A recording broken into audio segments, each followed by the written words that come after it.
Everyone, आज हम start करने जा रहे हैं क्लास 11th ह्यूमन फिजियोलॉजी का सबसे पहला topic, breathing and exchange of gases. Breathing और रेस्पिरेशन आप पढ़ के आए हो क्लास 10th में। ऑल दो ब्रीदिंग और रेस्पिरेशन कहीं ना कहीं लिंक्ड है, ब्रीदिंग और रेस्पिरेशन में दोनों में डिफरेंसेस है, दोनों सेम चीज नहीं है। ऑल दो breathing is a part of respiration.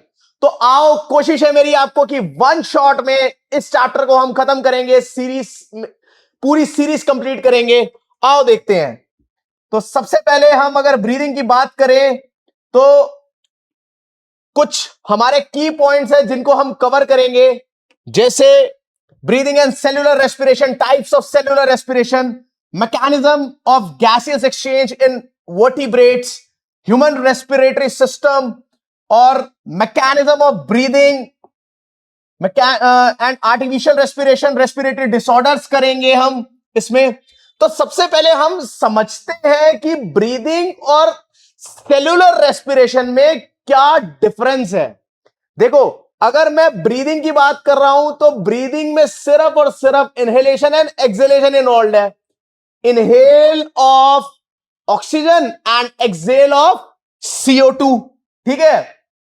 पर अगर मैं बात कर रहा हूं रेस्पिरेशन की, respiration is breakdown of absorbed food to form energy in the form of ATP, ठीक है। अब क्या है कि रेस्पिरेशन जो है वो दो पार्ट्स में होता है, एक इन प्रेजेंस ऑफ ऑक्सीजन, दूसरा आइदर इन एब्सेंस और इन लैक ऑफ ऑक्सीजन, ठीक है। अब सेलुलर रेस्पिरेशन और ब्रीदिंग की जब हम बात कर रहे हैं तो ब्रीदिंग में कोई एनर्जी नहीं प्रोड्यूस हो रही है, ठीक है।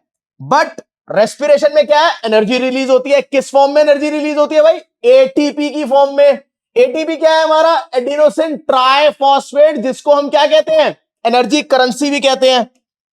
अब ब्रीदिंग जो है वो कहां पे होता है हमारा? रेस्पिरेटरी ऑर्गन्स में होता है, जैसे लंग्स इन्वॉल्व है, डिफरेंट डिफरेंट ऑर्गेनिजम्स में डिफरेंट डिफरेंट ब्रीदिंग ऑर्गन्स है, ठीक है। अगर मैं बात करूं कि रेस्पिरेशन की बात करूं तो वो कहां पे होता है?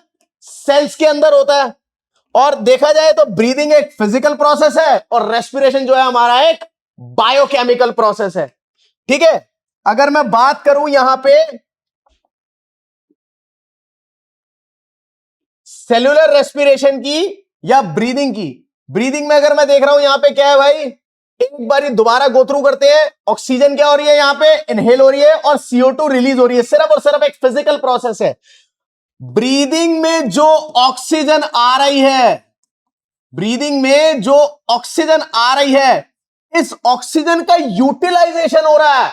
इसको यूटिलाइज करके फूड का ब्रेकडाउन हो रहा है, जिसको आपने सेलुलर रेस्पिरेशन कहा है। इसीलिए मैंने कहा था ब्रीदिंग जो है वो रेस्पिरेशन से एक अलग प्रोसेस है, क्योंकि ब्रीदिंग के अंदर ऑक्सीजन सिर्फ अंदर बॉडी के आ रही है और CO2 बाहर निकल रही है। सिर्फ और सिर्फ एक फिजिकल प्रोसेस है। बट ब्रीदिंग ऑल्दो क्या कर रहा है? रेस्पिरेशन को ऑक्सीजन दे रहा है, हमारे बॉडी सेल्स को ऑक्सीजन दे रहा है। तो ब्रीदिंग जो है वो क्या हो गया? एक पार्ट हो गया रेस्पिरेशन का। अब इस ऑक्सीजन को जो हमारा एब्सॉर्ब्ड फूड है, जैसे कि ग्लूकोज, वो इस ऑक्सीजन की प्रेजेंस में इसको ब्रेक डाउन करेगा CO2 और वाटर में, और एनर्जी बनेगी। 36 से 38 मॉलिक्यूल्स ऑफ ATP फॉर्म हो जाएंगे। समझ में आया? अब सेलुलर रेस्पिरेशन की बात करूं तो सेलुलर रेस्पिरेशन होता है दो टाइप का, एक होता है एरोबिक और एक होता है एनारोबिक। एरोबिक रेस्पिरेशन में क्या होता है भाई? जो टेक्स प्लेस होता है इन प्रेजेंस ऑफ ऑक्सीजन, और एनारोबिक होता है आइदर इन एब्सेंस और लैक ऑफ ऑक्सीजन, ठीक। जैसे अब इसमें एक और डिफरेंस क्या है भाई? इसमें एरोबिक रेस्पिरेशन में 36 से 38 मॉलिक्यूल्स ऑफ ATP बनते हैं, ठीक। और एनारोबिक में क्या होता है? 2 मॉलिक्यूल्स ऑफ ATP फॉर्म होगा, ठीक। अगर मेरे को पता है एरोबिक रेस्पिरेशन का बाय प्रोडक्ट क्या होता है? CO2, वाटर और 36 से 38 मॉलिक्यूल्स ऑफ ATP। एटीपी क्या है? ये हमारी एनर्जी करेंसी है, पक्का। अब ये जो CO2 है इसको हम क्या करेंगे? एक्सेल कर देंगे बाहर, ठीक, पक्का। नेक्स्ट देखो एरोबिक एनारोबिक में देखो, एनारोबिक में क्या फॉर्म होता है? एनारोबिक के दो तरीके से होता है, एक लैक ऑफ ऑक्सीजन में और एक एनारोबिक रेस्पिरेशन की बात करूं तो एनारोबिक रेस्पिरेशन होता है दो तरीके से, एक एब्सेंस ऑफ ऑक्सीजन, एक होता है लैक ऑफ ऑक्सीजन। यार एब्सेंस ऑफ ऑक्सीजन इसको हम क्या बोलते हैं? This is also called as alcoholic fermentation.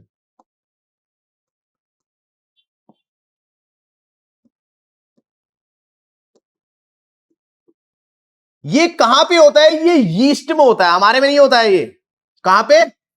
Yeast में होगा। इसमें क्या होता है? CH3 CH2OH, इथेनॉल बनेगा, 2 मॉलिक्यूल ऑफ ATP बनेगा। और लैक ऑफ ऑक्सीजन की अगर मैं बात करूं तो लैक ऑफ ऑक्सीजन कहां पे होता है? हमारे मसल सेल्स के अंदर। और कब होता है? ड्यूरिंग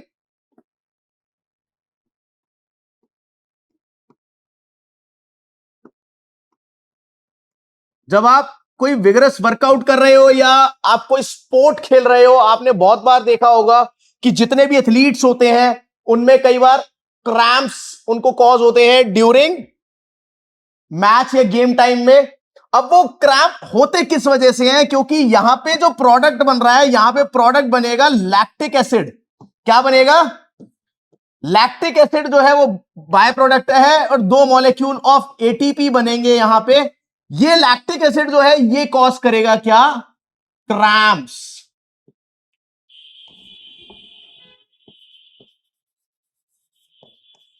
तो ये एरोबिक और एनारोबिक रेस्पिरेशन में ये एक मेजर डिफरेंस है।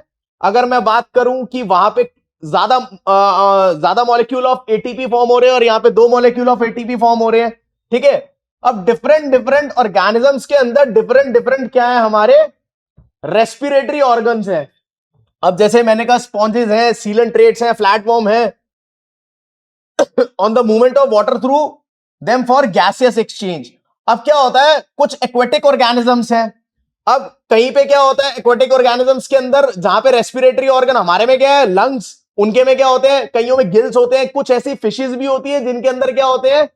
लंग्स भी होते हैं और कई ऐसी होती है जिनमें गिल्स भी होते हैं, ठीक है। अर्थवर्म ब्रीथ करते हैं कैसे? एक मॉइस्ट क्यूटिकल होता है जहां से वो ब्रीथ करते हैं। और इंसेक्ट्स जैसे हमारे आर्थ्रोपोड्स, उनमें क्या होता है? ट्रैकियल ट्यूब्स होती है to transport air throughout the body, ठीक है। अब नेक्स्ट हम बात कर रहे हैं गिल्स की। Gills are specialised vascular structures used by most aquatic organisms, arthropods, molluscs, fishes for breathing. अब देखो जो आर्थ्रोपोड और मोलस्क है ये हमारे इनवर्टिब्रेट्स हैं। फिशेस जो है वो हमारी किसमें आती है? वर्टिब्रेट्स के अंदर आती है, ठीक है। Most terrestrial organisms such as reptiles, birds and mammals have lungs for gaseous exchange. अब हमारे एम्फीबियंस होते हैं, ये रेस्पायर करते हैं, इनमें गिल रेस्पिरेशन भी होता है, स्किन के थ्रू भी होता है एंड लंग्स के थ्रू भी होता है, ठीक है। अब इनमें क्या होता है? मॉइस्ट स्किन होती है, एम्फीबियन इसीलिए कहा जाता है इनको, एंड बिसाइड्स लंग्स भी होते हैं इनमें, ठीक। नेक्स्ट अगर मैं बात करूं तो ऑक्सीजन का जो पाथवे है ह्यूमन रेस्पिरेटरी सिस्टम के अंदर, हम उसको डिस्कस करेंगे। तो ह्यूमन रेस्पिरेटरी सिस्टम में हमारा जो रेस्पिरेटरी ऑर्गन है वो क्या है? लंग्स है। लंग्स हमारे क्या है भाई? किसके अंदर पैक्ड है? लंग्स हमारे पैक्ड है। अगर हम लेटरली देखें तो रिब्स में, सामने देखें तो हमारे को लंग्स के लिए प्रोटेक्ट कौन कर रहा है? स्टर्नम, जो हमारी स्टर्नम बोन है। और पीछे अगर हम डॉर्सली बात करें तो वर्टिब्रल कॉलम है उसको प्रोटेक्ट करने के लिए, ठीक। अगर हम बात करें तो जो पैसेज ऑफ ऑक्सीजन या पैसेज ऑफ गैसेस जो है सबसे पहले स्टार्ट होता है कहां से? हमारे नोज से। नोज के बाद हमारे कहां जाता है, नेजल कैविटी में जाता है। और नोज के अंदर हम बात करें तो बेसिकली सेपरेशन है, जिसको हम बोलते हैं नेजल सेप्टम, जो कि डिवाइड करता है उसको, ठीक है। उसके बाद हमारा जाएगा नेजल कैविटी, नेजल कैविटी के बाद जाता है कहां पे, नेजोफैरिंक्स। अब फैरिंक्स का हमारा बेसिकली 3 टाइप होते हैं, एक नेजोफैरिंक्स, ओरोफैरिंक्स और लरिंगोफैरिंक्स, ठीक है। तो नेजोफैरिंक्स के अंदर फिर उसके बाद एक छोटा सा हमारा ये एक स्ट्रक्चर होता है जिसको हम बोलते हैं एपिग्लॉटिस, जो कि क्या करता है, जो कि प्रोटेक्ट करता है किसको, जब हम खाना खा रहे होते हैं तो एपिग्लॉटिस क्या करता है, हमारी विंड पाइप को बंद कर देता है, ताकि खाना जो है हमारी विंड पाइप में ना जाए, ठीक है। ये कार्टिलेजिनस स्ट्रक्चर है, फ्लैप है बेसिकली। उसके बाद जाता है कहां, उसके बाद एयर जो है वो कहां जाएगी, हमारी एयर जाएगी ट्रैकिया में। ट्रैकिया जो है हमारी किसकी बनी है, रिंग्स ऑफ कार्टिलेज की बनी है, ठीक है।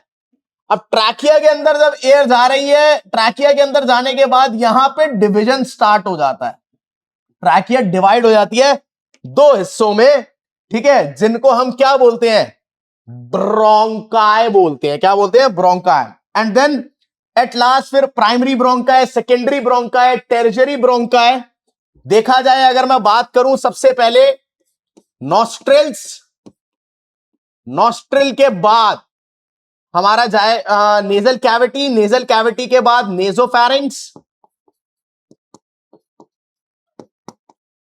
नेजोफैरिंक्स में जाएगी। उसके बाद नेजोफैरिंक्स के बाद हमारे लैरिंग्स, जिसको हम क्या बोलते हैं, लैरिंग्स हमारा क्या है, ये वॉइस बॉक्स भी है।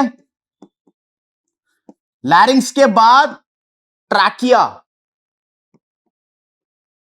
ट्रैकिया के बाद ब्रोंकाई, फिर primary bronchi, secondary bronchi, tertiary bronchi. उसके बाद bronchioles, then alveoli. Actual site of exchange of gases is alveoli. Finally कहां जाएगा, एल्वियोलाई में, वहां पे एक्सचेंज होगा गैसेस का। अब देखा जाए तो एयर जो है वो एंटर कर रही है हमारे रेस्पिरेटरी सिस्टम में through nostrils. It then travels through the nasal passage and separated into 2 chambers by nasal septum. It is lined with hair which filters the dust particles present in them. Nasal air का इसीलिए बहुत important role है कि बहुत बार question पूछा जाता है, function of nasal air, presence of rich vascular supply allows the nose to change the temperature and humidity of the inspired air. It helps to keep the air entering the nose from drying out the lungs and other parts of our respiratory system. उसके बाद क्या है भाई, nasal cavity जो है हमारी nasal passage and leads to nasopharynx. Nasopharynx के बाद कहां जा रहे थे भैया हम, नेजोफैरिंक्स के बाद हम जा रहे थे भैया लैरिंग्स में, ठीक. लैरिंग्स के बाद फिर ट्रैकिया में. इस तरीके से हमारी जो एक स्ट्रेट ट्यूब है extended towards the mid thoracic cavity. Basically हमारे लंग्स कहां पे लोकेटेड है, चेस्ट कैविटी में. चेस्ट कैविटी को हम क्या बोलते हैं, थोरैसिक कैविटी भी बोलते हैं. अब लंग्स जो है हमारा लेफ्ट लंग स्लाइटली ऊपर प्लेस्ड होता है as compare to the right lung. अगर मैं बात करूं उसकी, ट्रैकिया जो है ये हमारी क्या है, विंड पाइप भी है, made up of rings of cartilage.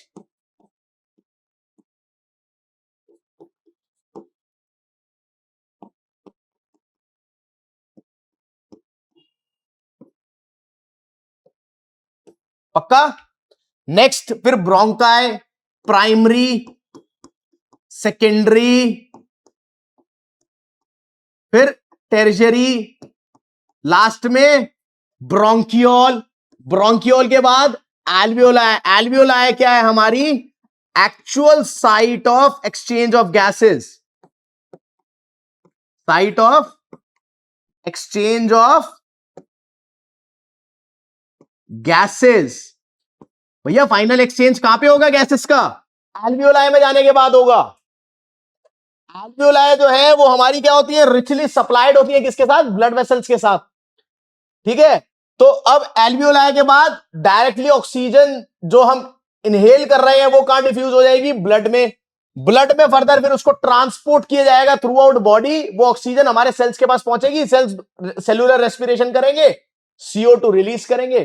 फिर ब्लड वेसल्स उसको लेके आएंगे और वो हमारी दोबारा से फिर जो हमारा जो पैसेज होगा एल्वियोलाई, एल्वियोलाई के बाद ऊपर ब्रोंकियोल्स, ब्रोंकियोल्स के ऊपर टर्जरी bronchi, secondary bronchi, primary bronchi, फिर ब्रोंकाई, ऊपर अगर जाएगा ट्रैकिया के थ्रू होते हुए, इसी तरीके से इसी पाथवे से हमारी CO2 जो है वो बाहर निकल जाएगी।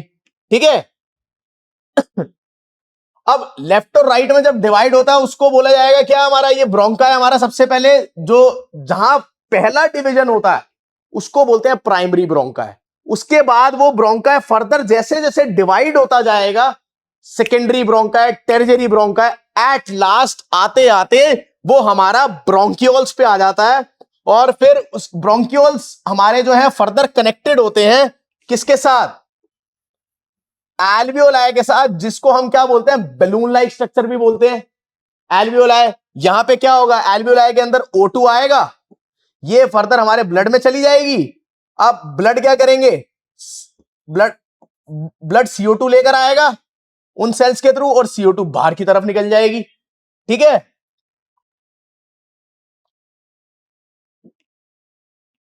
अब नेक्स्ट अगर मैं बात करूं तो ब्रोंकियोल्स इवेंचुअली कहां पे टर्मिनेट कर रहे हैं, एल्वियोलाई पे।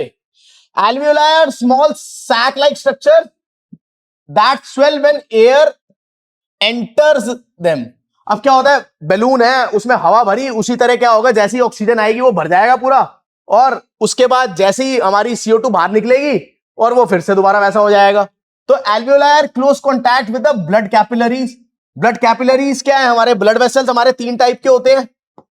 ब्लड वेसल की बात करूं, ब्लड वेसल क्या कौन कौन से हैं, आर्टरी, वेन एंड कैपिलरी। तो ये ब्लड कैपिलरीज जो है ये कनेक्टेड है। ठीक है, ये कनेक्टेड है इसके साथ। एल्वियोलाई यहां पे क्या करेगा, गैसियस एक्सचेंज करेगा, किसमें, लंग्स और ब्लड के बीच में। अब इसके बाद जो एयर है हमारी, एयर किस में चली जाएगी, अब ये जो इसका कंडक्टिंग एंड रेस्पिरेटरी पार्ट्स जो हैं, अब हम उसको डिस्कस करेंगे। ठीक है। अब अगर मैं कंडक्टिंग पार्ट की बात करूं तो एक्सटर्नल नॉस्ट्रिल से लेके हमारा ब्रोंकियोल्स जो है वहां से स्टार्ट हो गए, it conducts air in and out of the lungs, it clears the air of foreign particles, humidifies the air and brings it to the body temperature before it reaches the lungs. Lungs तक पहुंचने से पहले ही, ठीक है, उसको क्या करेगा, humidify करेगा एंड बॉडी टेम्परेचर तक लेकर आएगा उसे। ठीक। अब एक टर्म होती है होम्योस्टासिस, होम्योस्टासिस बोलते हैं, जिसमें कांस्टेंट इंटरनल एनवायरनमेंट, जिसमें कांस्टेंट का मतलब अगर मैं बात करूं कि होम्योस्टासिस की काफी सारी कंडीशंस है जिनको हम क्या रखते हैं, थ्रू आउट कांस्टेंट रखते हैं। ठीक है, वो एक बहुत ही बढ़िया मैकेनिज्म है जो ह्यूमंस के अंदर हम बेसिकली कहते हैं कि होम्योस्टासिस ना हो तो हम सर्वाइव ही नहीं कर पाएंगे। That is constant internal environment. उसमें सिर्फ टेम्परेचर की बात नहीं हो रही है, उसमें और भी चीजें आ जाएंगी। ठीक है। Respiratory part and exchange part की अगर मैं बात करूं, इट इंक्लूड्स, उसके बाद एक्सचेंज पार्ट क्या है हमारा, एल्वियोलाई एंड ब्लड वेसल। ठीक है, जहां पे क्या होगा, गैसियस एक्सचेंज होगा, ब्लड के साथ कनेक्टेड है। ठीक। अब देखो इसको किस तरीके से हो रहा है। अब आर्टरीज का हमें पता है, आर्टरीज कैरी करती है ऑक्सीजनेटेड ब्लड। क्या कैरी करती है भाई, oxygenated blood. Whereas veins carry करती है डीऑक्सीजनेटेड ब्लड। ठीक है। बट अगर पल्मो की बात हो जाए कहीं पे भी, पल्मोनरी आर्टरी या पल्मोनरी वेन, तो उस केस में क्या होगा, आर्टरीज और वेन्स का फंक्शन क्या हो जाता है, स्वैप हो जाता है। ठीक है। अगर मैं बात करूं पल्मोनरी वेन की तो वो कैरी करेगी ऑक्सीजनेटेड ब्लड। ठीक। अगर मैं बात करूं पल्मोनरी आर्टरी की, वो कैरी करेगी डीऑक्सीजनेटेड ब्लड। अब पल्मोनरी आर्टरी और पल्मोनरी वेन क्या है, पल्मो मींस लंग्स, यानी जो लंग्स से लेकर जा रही है और जो लंग्स तक लेकर आ रही है। ठीक है। अब अगर मैंने कहा वेन्स क्या करती है, CO2 रिच ब्लड लेकर आती है from all over the body to the heart. Heart से क्या होगा, हार्ट एक हमारा पंपिंग ऑर्गन है सिर्फ और सिर्फ। हार्ट से हमारी पल्मोनरी आर्टरी डीऑक्सीजनेटेड ब्लड कहां लेकर आएगी भाई, लंग्स तक लेकर आएगी। ठीक। This carbon dioxide is release during the process of cellular respiration, ये सेल्यूलर रेस्पिरेशन होगा। सेल्यूलर रेस्पिरेशन की बात कर रहा हूं, जैसे मैंने क्या करा, अब हमने खाना खाया, खाना खाने के बाद उसका कंप्लीट डाइजेशन हुआ, कंप्लीट डाइजेशन होने के बाद जो कार्बोहाइड्रेट है वो हमें किस फॉर्म में मिला भैया, ग्लूकोज की फॉर्म में मिला।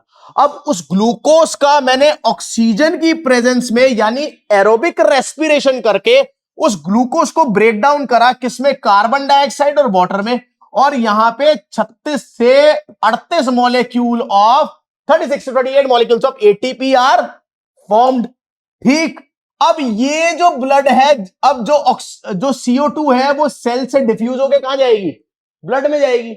अब वो ब्लड को कौन लेके जाएगा, ब्लड को हार्ट तक लेके जाएंगी वेन्स। ठीक, अब हार्ट ने क्या करा, दोबारा से उसको डीऑक्सीजनेटेड ब्लड को पंप करा, उस डीऑक्सीजनेटेड ब्लड को पल्मोनरी आर्टरी लंग्स तक लेकर जाएगी भाई, फॉर ऑक्सीजनेशन, ताकि CO2 को बाहर फेंका जाए, ऑक्सीजन को दोबारा कैरी करा जाए। ठीक है, the heart then pumps this CO2 rich blood to the capillaries surrounding the alveoli. अब एल्वियोलाई जो है वो फर्दर एक हमारा क्या है, site of exchange of gases है, जहां पे CO2 हमारा क्या होगा, वो एल्वियोलाई के अंदर जाएगा, उसके बाद वो एक्सेल हो जाएगा बॉडी से बाहर। The gases exchange occur between the capillaries and the alveoli, where CO2 diffuses in the alveoli and O2 from the alveoli diffuses into the capillaries.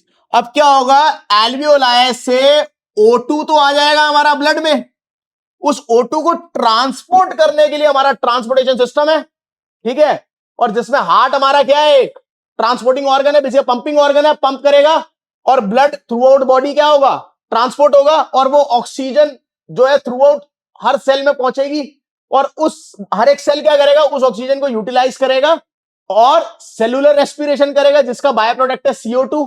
अब CO2 जब बाहर निकलेगा तो वो उसको थ्रू आउट ब्लड में डिसॉल्व करके और वो ट्रांसपोर्ट हो जाएगा दोबारा कहां पे, एक्सचेंज के लिए एल्वियोलाई में जाकर फाइनल एक्सचेंज होगा।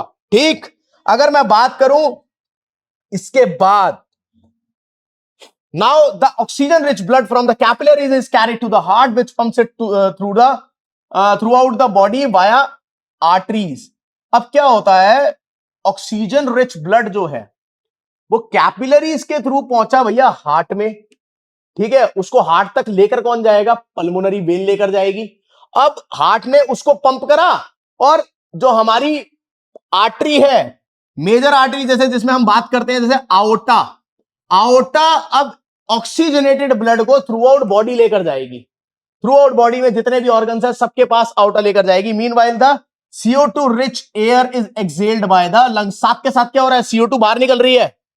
ठीक है, अब इनहेल्ड एयर कहां आ गई, हमारी एल्वियोलाई में आ गई, एल्वियोलाई के साथ क्या है, अब अगर मैं बात करूं, ऑक्सीजन जो है वो कहां है, ब्लड में डिसॉल्व हो रहा है। ठीक, ऑक्सीजनेशन हो रहा है पक्का। अब और साथ के साथ CO2 जो है वो क्या हो रहा है, बाहर निकल रही है। Now the cells of the body utilizes the supplied oxygen to generate energy and release CO2 in the process. Meanwhile, the lungs inhale the O2 rich air. Lungs क्या कर रहे हैं, O2 rich air को क्या कर रहे हैं, inhale कर रहे हैं, and the cycle repeats itself. ये simultaneously दोनों चीजें इतनी frequently हो रही है कि आपको पता ही नहीं लगेगा, इतना बेहतरीन मैकेनिज्म हमारे ऊपर वाले ने डिजाइन करा है। ठीक, अब देखो क्या है भाई, लंग्स जो हमारे लोकेटेड हैं, उस कैविटी को हम बोलते हैं क्या, थोरैसिक कैविटी। क्या बोलते हैं, थोरैसिक कैविटी, या दूसरा नाम होता है उसका चेस्ट कैविटी भी कहते हैं, चेस्ट कैविटी। ठीक है भाई, अब चेस्ट कैविटी के अंदर हमारे जो लंग्स हैं वो लोकेटेड है। अब उसके अंदर है एक pleural cavity. Pleura basically refers to the lungs, pleural membrane भी होती है। ठीक है, जो लंग्स को क्या करती है, कवर करेगी। बीच में एक होती है, अब देखो अगर हम लंग्स की बात करें तो जो हमारी लेफ्ट साइड होती है ना, यहां पे एक छोटी ऐसी जगह होती है जिसको बोलते हैं कार्डियक नॉच। क्या कहते हैं भाई, कार्डियक नॉच। यहां पे हमारा एक फिस्ट जितना हार्ट प्लेस्ड है। ठीक है भाई। Lungs are surrounded by double layer pleural membranes, ठीक है। The thoracic cavity is covered in the following ways. हाँ, अब थोरैसिक कैविटी हमारी कैसे कैसे कैसे कवर्ड है उसको देखो। अगर मैं बात करूं डॉर्सली, पीछे क्या है, पीछे की साइड में क्या है हमारा वर्टिब्रल कॉलम। वेंट्रली देखूं तो क्या है स्टर्नम। और अगर लेटरली बात करूं साइडवेज तो क्या है रिब्स। कितने पेयर ऑफ रिब्स हैं हमारे में, 12 पेयर ऑफ रिब्स हैं, 12 पेयर ऑफ रिब्स। रिब्स का बेसिकली काम क्या है, रिब्स बेसिकली बोन्स हैं जो कि प्रोटेक्ट कर रही है किसको, हमारे लंग्स को किसी मैकेनिकल शॉक से। On the lower side of the dome shaped एक बहुत ही बेहतरीन ऑर्गन है जिसको बोलते हैं डायफ्राम। डायफ्राम एक मस्कुलर ऑर्गन है जिसको हम क्या बोले कि डायफ्राम का इतना इंपॉर्टेंट रोल है ड्यूरिंग इनहेलेशन भी और ड्यूरिंग एक्सहेलेशन भी, ठीक है। Any change in the volume of the thoracic cavity reflects in the volume of lungs. अब डायफ्राम क्या करता है यार, अभी ना हम मैकेनिज्म जब पढ़ेंगे ना ब्रीदिंग का, कि उसमें क्या होता है कि प्रेशर और वॉल्यूम के बीच में रिलेशन है, ठीक है। तो वहां पे डायफ्राम बहुत इंपॉर्टेंट रोल प्ले करता है। प्रेशर अगर बढ़ेगा तो वॉल्यूम घटेगा, तो प्रेशर और वॉल्यूम जो है वो क्या है इनवर्सली प्रोपोर्शनल है एक दूसरे के। अगर हमारा वॉल्यूम बढ़ेगा तो प्रेशर घटेगा, ठीक है। तो इसको आगे मैं मैकेनिज्म और ब्रीदिंग में भी पढ़ाऊंगा तुम लोगों को। ब्रीदिंग जो है वो क्या है फिजिकल प्रोसेस है, takes place in the lungs, it involves the inspiration of oxygen and expiration of CO2। Breathing के अंदर क्या है, कोई एनर्जी रिलीज नहीं हो रही है, बट रेस्पिरेशन में क्या है भैया, हमने देखा है रेस्पिरेशन में एनर्जी रिलीज होती है। अगर एरोबिक की बात करूं तो 36 से 38 मॉलिक्यूल ऑफ ATP फॉर्म होंगे, और अगर एनारोबिक की बात करूं तो 2 मॉलिक्यूल ऑफ ATP तो बनेगा ही बनेगा, ठीक है। मसल्स दैट कॉन्ट्रैक्ट्स, अब क्या है भाई कुछ हमारे मसल्स की बात करूं मैं कि ब्रीदिंग में हमारे कुछ मसल्स इन्वॉल्व है, ठीक है। और उन मसल्स की बात में सबसे पहला हमारा जो मस्कुलर ऑर्गन है, एक है डायफ्राम, ठीक। दूसरे हैं हमारे external intercostal muscle, external intercostal muscles. और तीसरे जो इंपॉर्टेंट मसल है ना हमारे, जो हमारे ब्रीदिंग में इन्वॉल्व है, वो है internal intercostal muscle.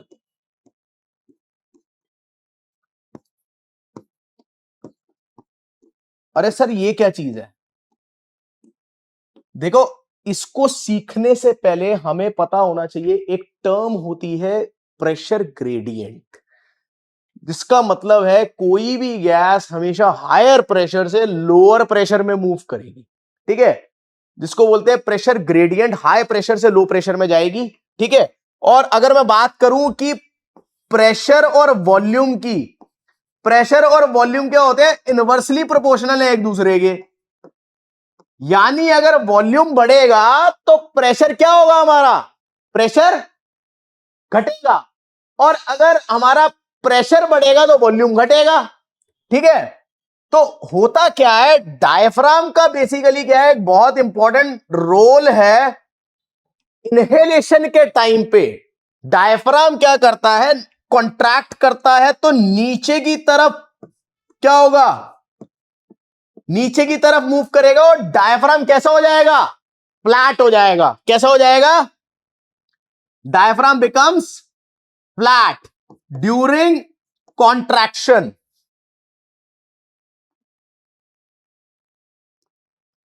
Diaphragm becomes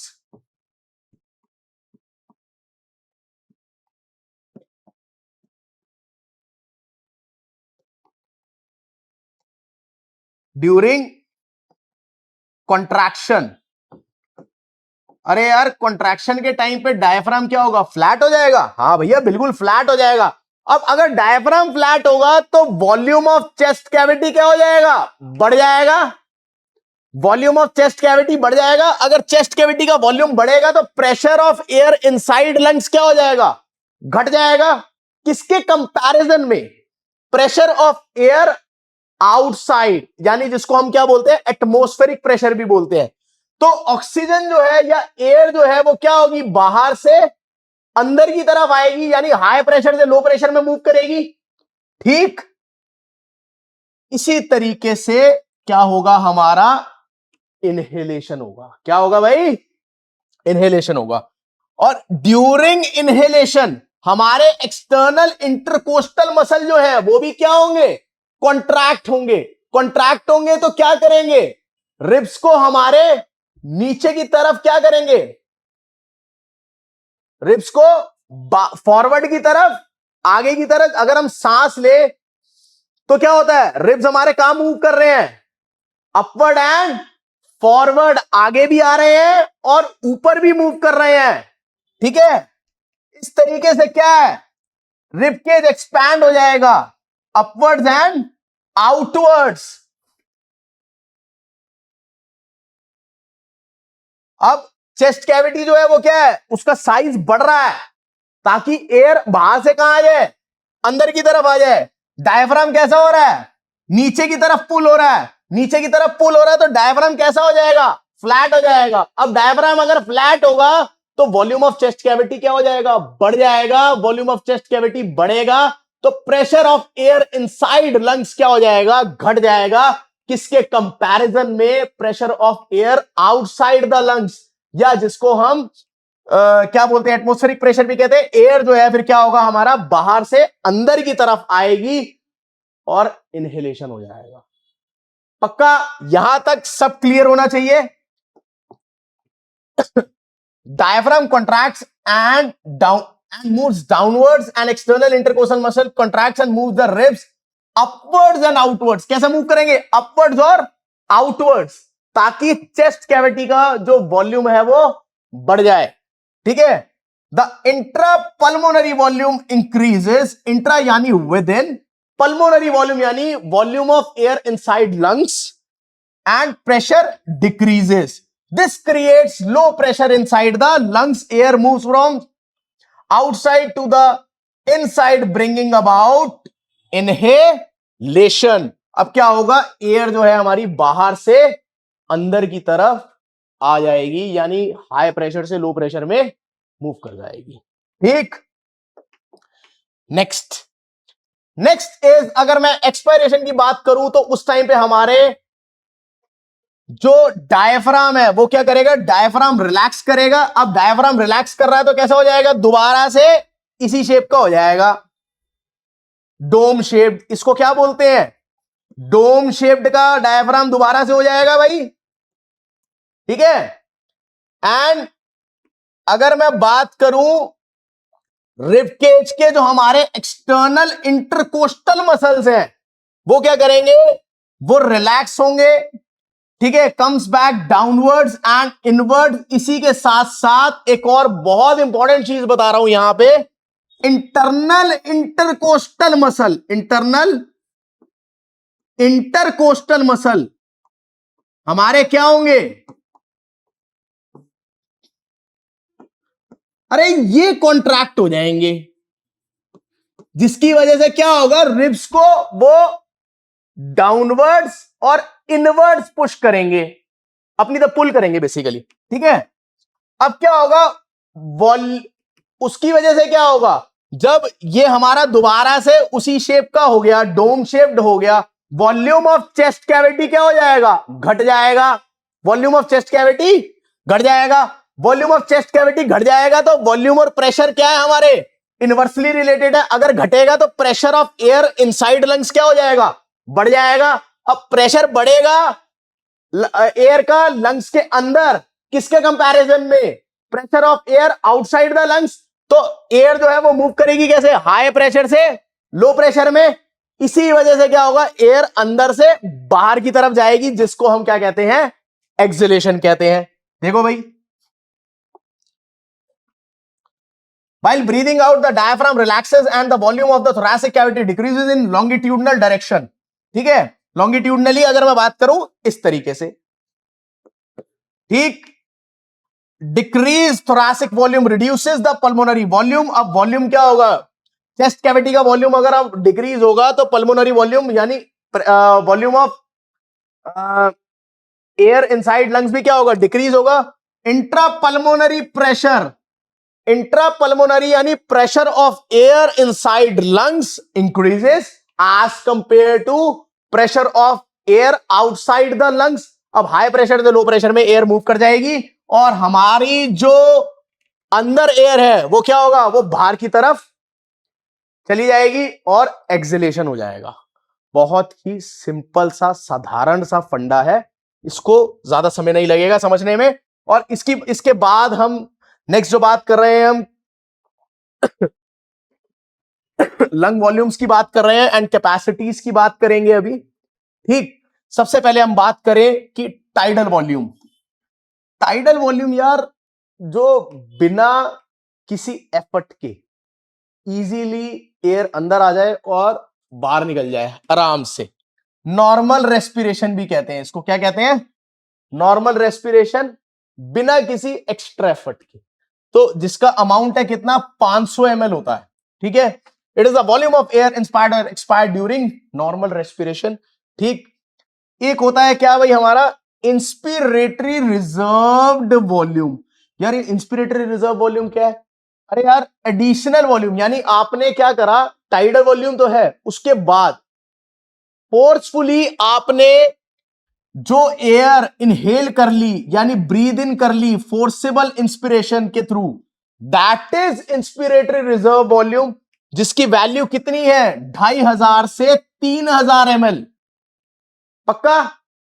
अगर उसके बाद बात करूं तो एक होता है expiratory reserve volume. It is the additional volume of air that can B breathe out by forcible expiration. अब यार समझने वाली बात यह है कि बिना एफर्ट के जो हमने एयर आराम से ब्रीद इन करी या ब्रीद आउट करी, दैट इज टाइडल वॉल्यूम। अब मैंने फोर्सफुली क्या करा, एक्स्ट्रा एयर इनहेल कर ली, दैट इज टाइडल वॉल्यूम। क्या नाम है, फोर्सफुली तो करी उसको बोलेंगे क्या, हमारा इंस्पिरेटरी रिजर्व वॉल्यूम। ठीक है, और अगर मैं और फोर्स लगा के उसी एयर को बाहर भी कर दूं, वो कितनी है, 1000 से 1100 ml है। कितनी है भाई, 1000 से 1100 ml, जिसको बोलते हैं क्या, एक्सपिरेटरी रिजर्व वॉल्यूम। अब कुछ एयर हमारे लंग्स के अंदर बच भी जाती है, it is the volume of air left in the lungs after forcible expiration, that is called residual volume. इसको क्या बोलते हैं भाई, इसको रेजिडुअल वॉल्यूम कहते हैं। अगर अब देखो यार, सोचने वाली बात यह, फोर्स लगा के तो 2500 से 3000 खींच रहे हो एयर, बट फोर्स लगा के बाहर जो फेंक रहे हो वो 1000 से 1100 ml फेंक पा रहे हो। ठीक है, अब कुछ एयर 1000 से 1100 से 1200 ml अंदर रह जाती है, जिसको हम क्या बोलते हैं, रेजिडुअल वॉल्यूम बोल देते हैं। क्या बोलते हैं भाई,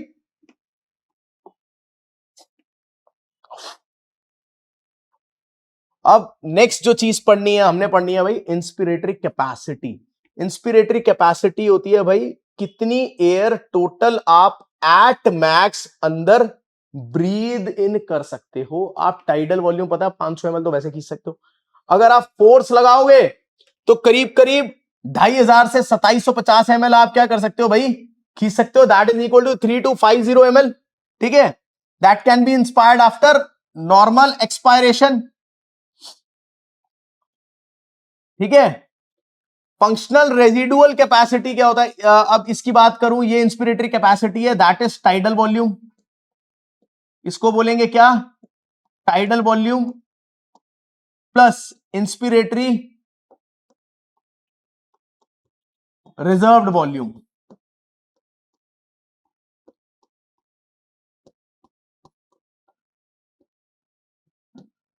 ठीक, next is functional residual capacity. It is the volume of air that remains in the lungs after normal expiration. ठीक है भाई, नॉर्मल एक्सपायरेशन हुआ भाई, और जो वॉल्यूम ऑफ एयर उसके बाद भी क्या हुआ, लंग्स के अंदर रही। ठीक है, उसको बोलेंगे क्या, फंक्शनल रेजिडुअल कैपेसिटी। ठीक भाई, next is vital capacity. It is the maximum volume of air that can be inspired after forced expiration. अरे यार आपने फोर्सफुली एयर बाहर फेंक दी, उसके बाद अगर देखा जाए मैक्सिमम वॉल्यूम जितनी आप क्या कर सकते हो, इंस्पायर कर सकते हो। अब देखा जाए क्या है भाई, इसको बोलते हैं एक्सपिरेटरी रिजर्व वॉल्यूम, ये टाइडल वॉल्यूम और ये इंस्पिरेटरी रिजर्व वॉल्यूम। ठीक है, 1050 के ml के आसपास आप उसको एयर को बाहर फेंक सकते हो। ये टाइडल वॉल्यूम है 500 ml, और मैक्सिमम आप 2750 या कुछ बुक्स जो है वो 3000 भी कहती है, उसको आप इंस्पायर फोर्सिबली कर सकते हो। ठीक है, अब next is total lung capacity. It is the maximum volume of air in lungs after forced inspiration. ठीक है, टोटल लंग कैपेसिटी में क्या क्या आ जाता है हमारा, residual volume, expiratory reserve volume, tidal volume, inspiratory reserve volume और टोटल लंग कैपेसिटी। इसको हम क्या बोलते हैं, residual volume plus vital capacity भी कहते हैं। ठीक है, जो कि करीब करीब क्या होती है, 5500 ml के आसपास होती है। ये हमारा बिना किसी एफर्ट के, बिना किसी फोर्स के जो एयर हम क्या कर रहे हैं, ब्रीद इन कर रहे हैं और या ब्रीद आउट कर रहे हैं। ठीक, इंस्पिरेटरी कैपेसिटी में हमारा क्या है, टाइडल वॉल्यूम, और साथ में क्या हो रहा है, फोर्सिबली इंस्पायर कर रहे हैं जो एयर। ठीक है, उसको मिला के बन रहा है क्या हमारा, इंस्पिरेटरी कैपेसिटी। ठीक, उसके बाद next is functional residual capacity, जो कि क्या है हमारी, residual volume plus expiratory reserve volume. ठीक है, एक्सपिरेटरी रिजर्व वॉल्यूम क्या होता है हमारा, एक्सपिरेटरी रिजर्व वॉल्यूम है भाई जो फोर्सिबली एयर हम क्या कर रहे हैं, बाहर फेंक रहे हैं आफ्टर नॉर्मल रेस्पिरेशन, यानी टाइडल वॉल्यूम के बाद जो मैक्सिमम एयर हम बाहर फेंक पा रहे हैं। और रेजिडुअल वॉल्यूम क्या है, जो एयर रिमेनिंग है अंदर एक्सपिरेटरी रिजर्व वॉल्यूम के बाद भी, that is called residual volume, और इसको फंक्शनल रेजिडुअल कैपेसिटी भी कहते हैं, expiratory reserve volume plus residual volume. ठीक, और हमारी vital capacity and then total lung capacity में तो हमारी सारी आ जाएंगी। ठीक, पक्का। अब मेजर करने के लिए कौन सी डिवाइस यूज होती है भाई, स्पायरोमीटर इस्तेमाल करते हैं। Some of these volumes and capacities can be measured by an instrument known as spirometer. इस पे कई बार सवाल आ जाता है, एक नंबर का क्वेश्चन पूछ लेते हैं। ठीक है, it is useful in diagnosis of the following diseases, जैसे asthma, shortness of breath, assessing the effect of contaminations on lung infection, effect of medication क्या है भाई। ठीक है, evaluating progress for disease treatment, उसमें भी यूज होती है। ठीक है, नेक्स्ट इज, अगर मैं बात करूं alveoli, alveoli are balloon like structures. ठीक है, जो कि क्या है, जहां जो कि हमारा फाइनल एक्सचेंज ऑफ गैसेस जहां पे होता है, प्राइमरी साइट्स हैं जो कि जहां पे एक्सचेंज ऑफ गैसेस होगा, they are the air sacs located at the distal end of the bronchial tree. अगर ब्रोंकियल ट्री के सबसे लास्ट वाले पोर्शन पे देखूं तो हमारे क्या होगा, हमारा एल्वियोलाई प्रेजेंट होगा। ठीक है भाई, they are thin walled, moist and richly supplied with blood capillaries. बहुत ही इंपॉर्टेंट चीज है ये। The moistness helps in the dissolution of the gases and facilitates easiest exchange of gases. बहुत इंपॉर्टेंट पार्ट है कि भाई मॉइस्ट होना क्यों जरूरी है। पक्का। अब the surface of exchange of gases is known as respiratory membrane. अब डिफ्यूजन मेम्ब्रेन है भाई। ठीक है, अब एल्वियोलाई फर्दर कनेक्टेड है रेस्पिरेटरी मेम्ब्रेन, या अगर मैं बात करूं उस बीच में एक मेम्ब्रेन है, बेसमेंट मेम्ब्रेन, और उसके बाद ब्लड वेसल है। ठीक है, the alveolar wall and the capillary wall along with their basement membrane. बीच में कौन सी मेम्ब्रेन है भाई, बीच में है बेसमेंट मेम्ब्रेन। अगर मैंने कहा ये एल्वियोलाई है, यहां से हमारी O2 है और बीच में ये बेसमेंट मेम्ब्रेन, और ये फर्दर क्या है हमारे, ये ब्लड वेसल है। ठीक है, ब्लड वेसल के अंदर क्या है हमारे, ब्लड है, ब्लड और ब्लड सेल्स है।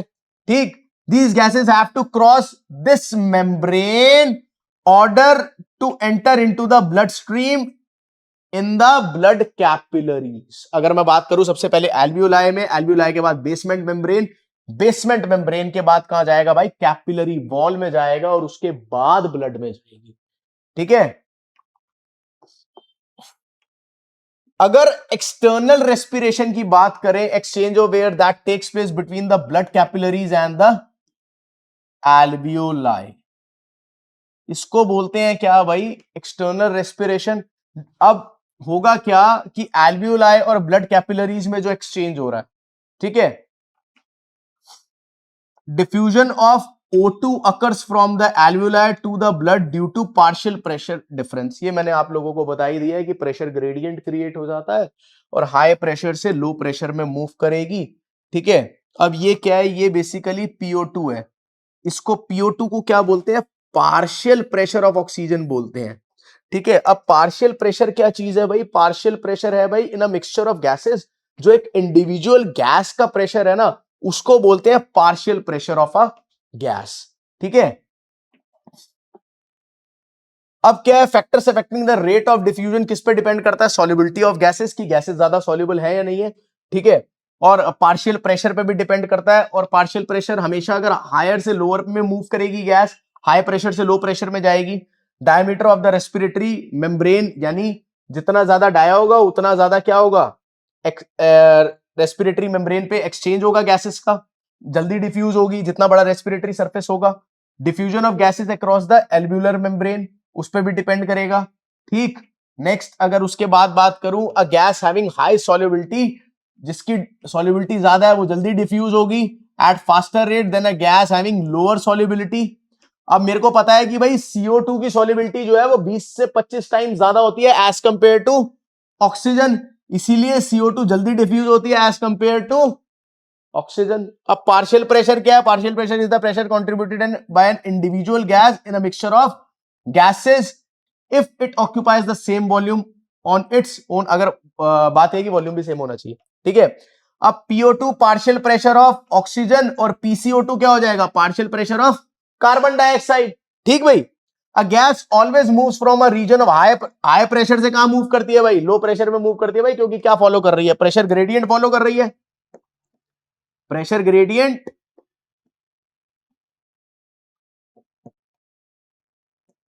ठीक है, इसको प्रेशर ग्रेडियंट कहते हैं। ग्रेडियंट बेसिकली होता है हमेशा हायर से लोअर में कोई भी चीज जब मूव करती है। ठीक है। अगर मैं कंसंट्रेशन ग्रेडियंट की बात करूं तो हाई कंसंट्रेशन से लो कंसंट्रेशन में जाएगी, और अगर मैं बात करूं प्रेशर ग्रेडियंट की तो हाई प्रेशर से लो प्रेशर में जाएगी। ठीक है भाई। Next is the thinner the membrane involve in diffusion the faster is the diffusion. जितना ज्यादा थिन होगी मेम्ब्रेन उतना ज्यादा रेट ऑफ डिफ्यूजन क्या होगा, जल्दी होगा, जितनी कम लेयर्स उसको क्रॉस करनी पड़ेंगी। ठीक है। The total thickness of the respiratory membrane is less than a millimetre. ठीक है। The partial pressure of oxygen is higher in the alveoli than in the deoxygenated blood. अब क्या होगा, अगर मैं बात करूं एल्वियोलाई के अंदर, और ये सपोज मैंने कहा ये ब्लड है, यहां अगर PO2 लो होगा, क्या होगा, लो, और यहां पार्शियल प्रेशर ऑफ ऑक्सीजन क्या होगा, हाई होगा, तभी तो ऑक्सीजन यहां से यहां मूव करेगी according to the pressure gradient. So there is diffusion of oxygen from alveoli to the blood, this turns the deoxygenated blood to the oxygenated blood. अब यहां पे क्या होगा, ऑक्सीजन एंटर हो जाएगी, अब डीऑक्सीजनेटेड से ये कैसा हो गया, ऑक्सीजन के आने से ये ऑक्सीजनेटेड ब्लड बन गया। ऑक्सीजनेटेड ब्लड बोलो या इसको ऑक्सीजन रिच ब्लड भी कहते हैं। समझ में आया मित्रों, अच्छे से क्लियर होना चाहिए, बिल्कुल एकदम वन शॉट में कर रहे हैं तो वन शॉट में भी अच्छे से खत्म करेंगे इसे। ठीक है।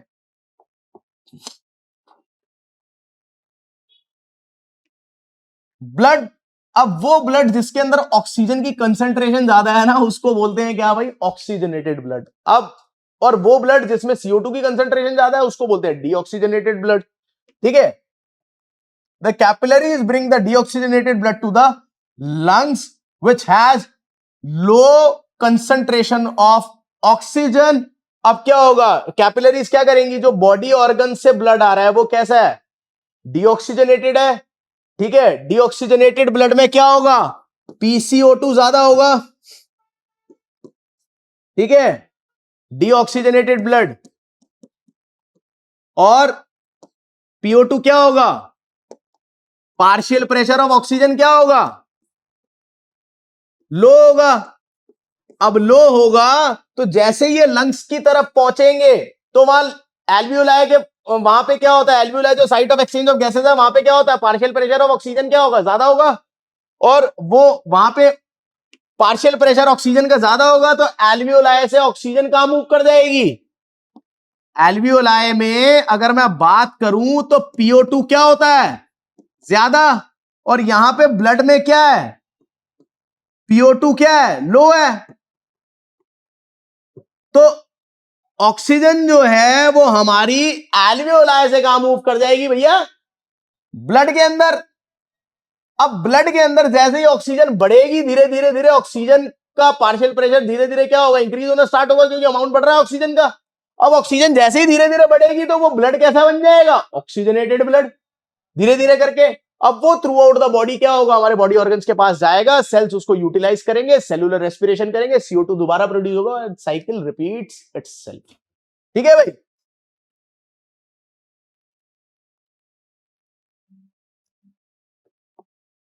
नेक्स्ट अगर मैं बात करूं यार, exchange of gases occurs between the blood and the tissues. हाँ, अब देखो एक और चीज मैं तुम्हें समझाता हूं कि यार अब अभी तक हमने देखा एल्वियोलाई और ब्लड में एक्सचेंज कैसे हुआ, अब हम देखेंगे कि बॉडी टिश्यूज और ब्लड में एक्सचेंज कैसे होता है। पार्शियल प्रेशर ऑक्सीजन का ऑक्सीजनेटेड ब्लड में होता है करीब करीब 95 mmHg, इसको मर्क्यूरिक प्रेशर भी कहते हैं, ठीक है, same as what it was when it left the lungs, जितना ये लंग्स में था, ठीक है। Now the PO2 of the tissues is much lower than 40 mmHg। अब क्या होगा, अगर मैं बात करूं, देखो भाई PO2 सबसे ज्यादा हाई होगा कहां पे, लंग्स में, लंग्स के बाद कहां होगा भैया, ऑक्सीजन हमारी मूव कर रही है क्या, ब्लड में। अब ब्लड के बाद कहां जाएगी, ब्लड के बाद हमारे बॉडी टिश्यूज, बॉडी टिश्यूज में क्या होगा, PO2 करीब करीब हो जाता है हमारा कितना, 40 mmHg, ठीक, यहां करीब करीब होगा क्या, 95 mm। अब जो ब्लड से ऑक्सीजन है वो कहां जाएगी, हमारे बॉडी टिश्यूज के अंदर जाएगी, so the oxygen diffuses from the blood to the tissues, the oxygen is consumed, उसके बाद ऑक्सीजन को क्या करा जाएगा, कंज्यूम करा जाएगा, किसके लिए, सेलुलर रेस्पिरेशन के लिए, फिर CO2 प्रोड्यूस होगा। अब CO2 is released out from the tissues, the PCO2 is higher in the tissues, कहां पे हायर होगा, टिश्यूज में हायर होगा, किसके कंपैरिजन में, ब्लड के कंपैरिजन में। अब पार्शियल प्रेशर कार्बन डाइऑक्साइड का बॉडी टिश्यूज के अंदर ज्यादा होगा ब्लड के अंदर, तभी तो CO2 ब्लड में मूव करेगी, ठीक है, compare to the oxygenated blood, so the CO2 moves from the body tissues to कहां पे जाएगी भाई, बॉडी टिश्यूज से ब्लड में जाएगी। The addition of carbon dioxide along with the removal of oxygen makes the blood deoxygenated, यानी होगा क्या, बॉडी टिश्यूज के आसपास क्या होता है, ऑक्सीजन तो हमारी बॉडी टिश्यूज में चली गई और उसकी वजह से क्या होगा, ऑक्सीजन कम हो गई वहां बॉडी क्या नाम है, ब्लड के अंदर, और साथ के साथ CO2 भी एंटर हो गई, कहां से, बॉडी टिश्यूज से ब्लड के अंदर। अब वो क्या हो गया, वो CO2 रिच ब्लड बन गया, तो वो क्या हो गया हमारा डीऑक्सीजनेटेड ब्लड, क्या बन गया भाई, डीऑक्सीजनेटेड या कार्बन डाइऑक्साइड रिच ब्लड भी बोलते हैं उसको। So the PCO2 changes from 40 to 45 mmHg in the blood. अब पार्शियल प्रेशर ब्लड के अंदर किसका बढ़ गया, कार्बन डाइऑक्साइड का बढ़ गया, ठीक है। The carbon dioxide diffuses from the blood to the alveoli via external respiration, ठीक है। इंटरनल रेस्पिरेशन में हमारा क्या क्या इन्वॉल्व होता है, इंटरनल रेस्पिरेशन में भैया अगर हम देखें तो हमारा एल्वियोलाई के बाद जो पैसेज है बॉडी टिश्यूज का, और बॉडी टिश्यूज से लेके एल्वियोलाई तक, ठीक है, वो सारा हमारा इंटरनल रेस्पिरेशन है। एल्वियोलाई तक जितना भी पाथवे है सारा का सारा वो हमारा एक्सटर्नल रेस्पिरेशन है, ठीक है। The partial pressure of carbon dioxide of deoxygenated blood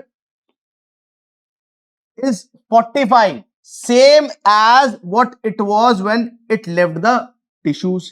ठीक है भाई, जितना कहां था, टिश्यूज में था।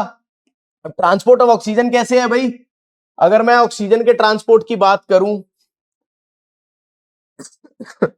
हीमोग्लोबिन क्या बोलते हैं भाई,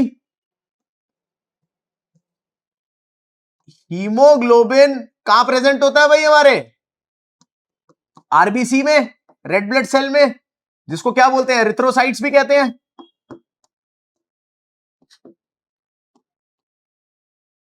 अब होता क्या है, ये जो हीमोग्लोबिन है ना, ये इसके दो हिस्से हैं, एक हीम, दूसरा ग्लोबिन। हीम जो है ये आयरन का पार्ट है, जो कि ऑक्सीजन के साथ बाइंड करता है, whereas globin is made up of globular protein. किसका बना है भाई, ग्लोबुलर प्रोटीन का। ठीक है, अब ये हीमोग्लोबिन ऑक्सीजन के साथ बाइंड करके ब्लड में ऑक्सीजन को ट्रांसपोर्ट करेगा, कहां पे, through out the body.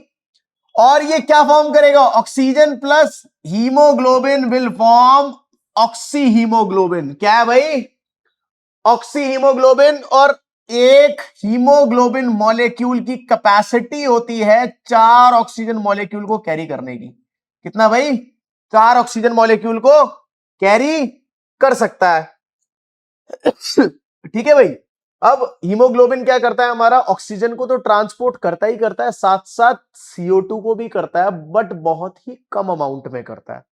CO2 का जो मेजर ट्रांसपोर्ट है वो होता है क्या, बाइकार्बोनेट की फॉर्म में। किस फॉर्म में होता है भाई, बाइकार्बोनेट की फॉर्म में। ठीक है, CO2 जो होती है ज्यादा सॉल्युबल भी होती है, तो वो डिसॉल्व्ड फॉर्म में भी इस्तेमाल होती है, डिसॉल्व हो जाती है प्लाज्मा में, और वैसे भी ट्रांसपोर्ट होती है। और हीमोग्लोबिन के साथ जब बाइंड होती है तो बनाती है कार्बामीनो हीमोग्लोबिन। और CO2 जो है वो हमारे हीमोग्लोबिन के जो कुछ प्रोटीन का जो एमिनो पार्ट होता है उसके साथ बाइंड करती है। ठीक है, और मैक्सिमम CO2 जो है वो बाइकार्बोनेट आयन की फॉर्म में ट्रांसपोर्ट होती है। उसका मैं पूरा मैकेनिज्म बताऊंगा अभी कि किस तरीके से बाइकार्बोनेट आयन बनता है। ठीक है, अब देखो ट्रांसपोर्ट ऑफ ऑक्सीजन क्या है, oxygen is dissolved in the blood plasma. The blood plasma a component of blood can dissolve oxygen in it. However, oxygen is not very soluble in blood, so only 3% of oxygen is transported. बाकी remaining जो है वो 97% को transport कौन करता है भैया, haemoglobin करता है।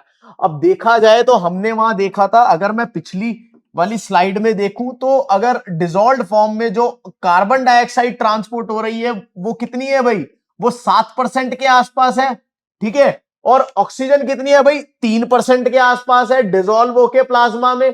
ठीक, और बाकी मेजॉरिटी ऑफ ऑक्सीजन को ट्रांसपोर्ट कौन कर रहा है, मेजॉरिटी ऑफ ऑक्सीजन को ट्रांसपोर्ट कर रहा है haemoglobin. Haemoglobin combines with oxygen to form oxyhaemoglobin. क्या बना रहा है भाई, oxyhemoglobin. Since the majority of oxygen cannot be transported in the dissolved form, our bodies have evolved another system to transport oxygen, that is oxyhemoglobin. Hemoglobin combines with oxygen to form oxyhemoglobin. ठीक है, जो 97% के आसपास इस तरीके से transport होता है। और हीमोग्लोबिन का कौन सा पोर्शन है जो ऑक्सीजन के साथ बाइंड करता है, दैट इज हीम पार्ट, जो कि उसका आयरन पार्ट का हिस्सा है जो कि ऑक्सीजन के साथ बाइंड करता है। अब हीमोग्लोबिन के अंदर दो पार्ट होते हैं, haem and globin, whereas globin is a globular protein. ठीक है, और हीम जो है उसके अंदर क्या है भाई, हीम आयरन का पार्ट है। ठीक है, जो प्रोटीन मॉलिक्यूल है उसको ग्लोबिन बोला गया। हीम जो है वो रेड पिगमेंट है, that gives red colour. Each haem has an iron atom and its centres. और क्या कहा गया है, एक और बहुत इंपॉर्टेंट पार्ट है, पॉइंट है, इस पे सवाल आता है भाई, एक हीमोग्लोबिन मॉलिक्यूल की कितनी कैपेसिटी है कि वो ऑक्सीजन मॉलिक्यूल्स, कितने ऑक्सीजन मॉलिक्यूल्स को बाइंड करे, तो 4 ऑक्सीजन मॉलिक्यूल्स को मैक्सिमम बाइंड कर सकता है अपने साथ हीमोग्लोबिन। हीमोग्लोबिन की एफिनिटी फॉर ऑक्सीजन अब देखो ऑक्सीजन से सबसे ज्यादा एफिनिटी हीमोग्लोबिन की किसके साथ होती है? एफिनिटी मतलब कंबाइनिंग कैपेसिटी सबसे ज्यादा किसके साथ है? सबसे ज्यादा कंबाइनिंग कैपेसिटी होती है भाई कार्बन मोनोऑक्साइड के साथ, जो कि हमारी क्या है भाई? पॉइजनस गैस है। ठीक है, it carries 4 molecules of oxygen. The haem part of the haemoglobin combines reversibly with oxygen to form oxyhemoglobin. Oxyhemoglobin formation takes place in the alveoli in tissues. This reverses the oxyhemoglobin into oxygen. अब क्या होता है जब body tissues के वहां हमारा oxyhaemoglobin पहुंचता है तो वहां पे क्या होता है? डिसोसिएशन होता है। डिसोसिएशन ऑफ ऑक्सीहीमोग्लोबिन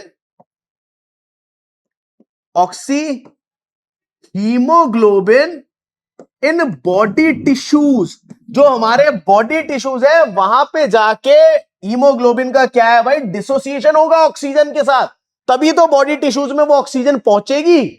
ठीक, और एसोसिएशन कहां पे होता है भाई? हमारे एल्वियोलाइज में होता है। यानी एल्वियोलाई के अंदर ये क्या हो रहा है? ये हीमोग्लोबिन हमारा ऑक्सीजन के साथ क्या हो रहा है? कंबाइन हो रहा है। ठीक, अब देखो कार्बामिनो हीमोग्लोबिन क्या होता है? कार्बामिनो हीमोग्लोबिन होता है जब हीमोग्लोबिन क्या करे? हमारा कार्बन डाइऑक्साइड के साथ कंबाइन हो और वो करीब करीब 23% के आसपास हमारी जितनी भी कार्बन डाइऑक्साइड है उसको ट्रांसपोर्ट करता है। कौन भाई? हमारा हीमोग्लोबिन। हीमोग्लोबिन जो है ऑक्सीजन और कार्बन डाइऑक्साइड दोनों को ट्रांसपोर्ट करता है। ठीक है, कंफ्यूज नहीं होना है। However they do not bind to the iron part से बाइंड नहीं करता है। आयरन पार्ट से कौन बाइंड कर रहा है वहां पे? आयरन पार्ट से बाइंड कर रहा है हमारा ऑक्सीजन। ये क्या कर रहा है अब? Instead they bind to the amine group on the protein chain. अच्छा भाई अब समझो मेरी बात को, मैं बताता हूं क्या है प्रोटीन की। अगर मैं बेसिक यूनिट देखूं तो that is amino acid. Amino acid की मल्टीपल यूनिट्स कंबाइन होकर क्या बना रही हैं? प्रोटीन बना रही है। ये amino acid 1, amino acid 2, amino acid 3, इस तरीके से पूरा प्रोटीन बनेगा। ठीक है, अब देखा जाए तो ये हो गया भैया अमीनो एसिड का। एक होता है एसिड पोर्शन, एक होता है भाई अमीनो ग्रुप। क्या है भाई?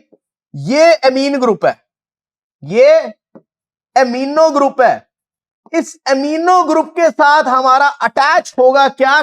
Carbon dioxide to form carbamino haemoglobin.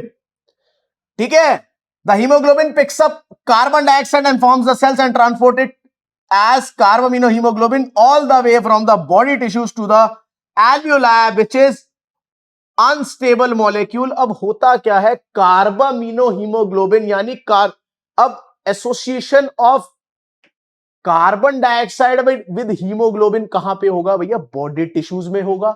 और whereas dissociation of haemoglobin with carbon dioxide कहां पे होगा? That takes place in alveoli.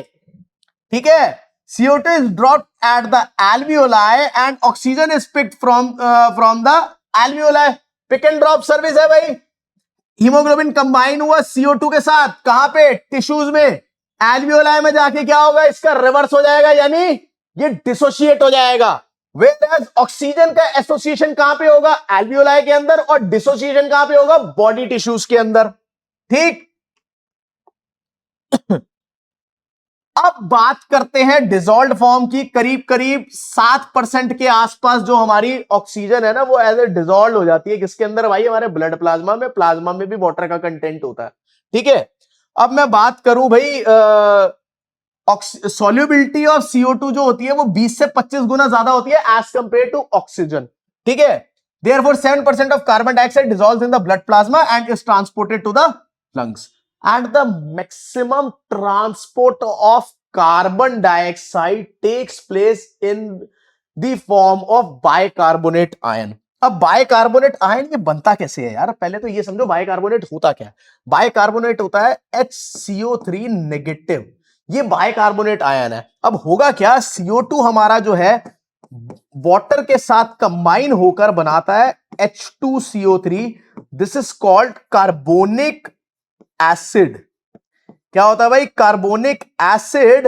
अब ये एसिड की एक टेंडेंसी होती है वो H+ आयन को रिलीज कर देगा और ये फॉर्म हो जाएगा HCO3 नेगेटिव, यानी मैक्सिमम CO2 जो है वो बायकार्बोनेट आयन की फॉर्म में ट्रांसपोर्ट होती है। ठीक है, when carbon dioxide diffuses into the RBCs at the tissues, it combines with water and forming carbonic acid। क्या बना भाई, ये हमारा कार्बोनिक एसिड बना H2CO3। Since carbonic acid is unstable, it quickly dissociates into bicarbonate ion and hydrogen ion। ठीक है, hydrogen और bicarbonate ion में कन्वर्ट हो गया ये, क्योंकि ये बहुत ही अनस्टेबल मॉलिक्यूल है। Although this reaction also occurs in plasma, it is 1,000 times faster in RBC because they contain an enzyme carbonic anhydrase। इस रिएक्शन को हमारे आरबीसी में कौन करता है, आरबीसी में कौन करता है, कार्बोनिक एनहाइड्रेज एक एंजाइम होता है, कार्बोनिक एनहाइड्रेज, जो कि कार्बोनिक एसिड का क्या करेगा, फॉर्मेशन करेगा और जिसके बाद बाइकार्बोनेट आयन बन जाएगा। This enzyme reversibly catalyses the conversion of carbon dioxide and water to form carbonic acid. समझा। अब बेसिकली नेक्स्ट अगर हम इसकी बात करें यार, तो अब है next is saturation of haemoglobin. अब यार ये समझने वाली बात है कि ये बहुत इंपॉर्टेंट टॉपिक है हमारा ऑक्सीजन डिसोसिएशन कर्व। ठीक है, जो कि क्या कहता है, जो कि कहता है यार oxygen, the ratio of amount of oxygen combined with haemoglobin to the amount of oxygen that haemoglobin is capable of carry. ठीक है, अब कितना ऑक्सीजन कंबाइन होगा हीमोग्लोबिन के साथ और कितनी उसकी क्षमता है कंबाइन करने की। ठीक है, तो उसकी जो रेशियो है ना वो परसेंटेज ऑफ सैचुरेशन बनाता है कि कितना कंबाइन हो चुका है और कितनी उसकी क्षमता है। ठीक है, अब मैंने कहा भाई एक मेरे पास करीब करीब 100 मॉलिक्यूल हैं किसके, हीमोग्लोबिन के, तो उनकी मैक्सिमम क्षमता कितनी होगी भाई, एक हीमोग्लोबिन 4 मॉलिक्यूल ऑफ ऑक्सीजन को कंबाइन कर सकता है, तो टोटल 400 क्षमता है उसकी। ठीक है, 400 मॉलिक्यूल ऑक्सीजन के अटैच कर सकता है ना अपने साथ। अब सपोज वो 400 के 400 अटैच हो गए, उसके बाद क्या होगा, उसके बाद क्या हीमोग्लोबिन के पास वो क्षमता है कि वो ऑक्सीजन को कंबाइन कर ले, नहीं। अब सारे के सारे जब हीमोग्लोबिन हमारे क्या हो गए, कंप्लीटली ऑक्यूपाइड हो गए, that comes to the stage of saturation. उसके बाद कितने भी ऑक्सीजन बढ़े, उसके बाद आप 500 मॉलिक्यूल और ले आओ, वो ऑक्सीजन बाइंड कर ही नहीं पाएगा क्योंकि हीमोग्लोबिन की जो क्षमता है वो तो पूरी हो गई। ठीक है, the saturation of percentage and the partial pressure of oxygen are represent in the form of a curve. This is called oxygen hemoglobin dissociation curve। अब देखो पता है क्या होता है, जैसे जैसे पार्शियल प्रेशर बढ़ता है ना, धीरे धीरे हीमोग्लोबिन की बाइंड करने की कैपेसिटी किसके साथ, हीमोग्लोबिन के साथ बढ़ती है। अब अगर मैं बात करूं ये ग्राफ अगर इस तरफ शिफ्ट होए या इस तरफ शिफ्ट होए, अब अगर इस तरफ ये ग्राफ शिफ्ट होता है तो अगर इस तरीके से कुछ अगर ये ग्राफ है, और या मैं बात करूं कि इस तरीके से अगर ये टुवर्ड्स राइट अगर ये ग्राफ शिफ्ट हो रहा है तो क्या मतलब किस वजह से होगा। अब लंग्स के पास क्या होता है, लंग्स के पास भाई अगर देखा जाए तो ऑक्सीजन जो है वो कंबाइन होगा किसके साथ, हीमोग्लोबिन के साथ, यानी उसका एसोसिएशन होगा। ठीक है, और वो एसोसिएशन कब होगा, जब PO2 क्या हो, PO2 ज्यादा हो तभी एसोसिएशन होगा। अब कहीं पे अगर बॉडी टिश्यूज में देखें तो वहां पार्शियल प्रेशर कम होता है तो वहां पे डिसोसिएशन होगा। ठीक, it is known as the oxygen dissociation curve, और इसको ग्राफ को हम क्या बोलते हैं, एस शेप्ड कर्व बोलते हैं या सिग्मोइड शेप कर्व होता है। क्या है भाई, ये सिग्मोइड शेप कर्व है। अब ये ग्राफ जो है वो लेफ्ट और राइट शिफ्ट कैसे होता है उसको देखते हैं जरा। ठीक है, factors affecting oxygen haemoglobin dissociation curve. ठीक है, नंबर 1 फैक्टर क्या है, सबसे पहला फैक्टर है जी PO2, फिर है जी PCO2। PO2 क्या है भाई, partial pressure of oxygen, PCO2 क्या है भाई, partial pressure of carbon dioxide.